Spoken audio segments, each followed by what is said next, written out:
Hello guys, good morning. Ayan, update weather tayo dito sa Hong Kong. Ayan, pagkagising ko nga kaninang umaga ay sobrang lakas ng ulan. Ayan, at nagising na lang ako sa kulog kasi kumikidlat. So ayan guys, bumaba ako saglit, bibili ng ilulutong ulam guys. Ayan, medyo huminto na konti. Kanina pagbaba ko, ang lakas ng ulan guys. Ayan. Ganito dito sa Hong Kong ngayon guys. Kaya kung magka-travel kayo, wag muna kasi ang lakas talaga ng ulan. Hindi rin masusulit yung pamamasyal pagka ganito. Ayan. Pero, hindi naman dito sa Hong Kong, hindi yung tuloy-tuloy ang ulan. Kaya, ayan o, ayan. Huminto na siya. Kanina sobrang lakas. Di ko lang alam mamaya kung lalakas ulit. Kasi pabugso-bugso naman. I-check lang natin ang weather observatory everyday para alam natin. Kasi pag minsan lumalabas tayo walang dalang payong, ang hirap, bigla-bigla na lang umuulan. Pero this week talaga dito sa Hong Kong maulan. Ayan.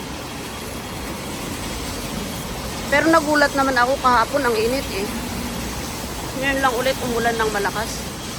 Pagkagising ko kanina umagang lakas-lakas talaga. Ayan guys. Lakad tayo guys. Pabalik na ako. May binili lang ako dito sa Welcome. Ayan. Ayan kasi pagka malakas ang ulan, naiipon yung tubig ba.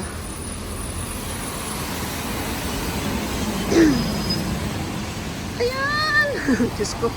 May payong nga akong dala. Hindi ko ano ba yan? Sige, video pa more. In-update ko lang naman kayo guys sa weather dito sa Hong Kong guys. Ayan. Andito ako sa Poplar Street. So ayan yung Tainan Street. Doon yung sa amin. Ayan guys.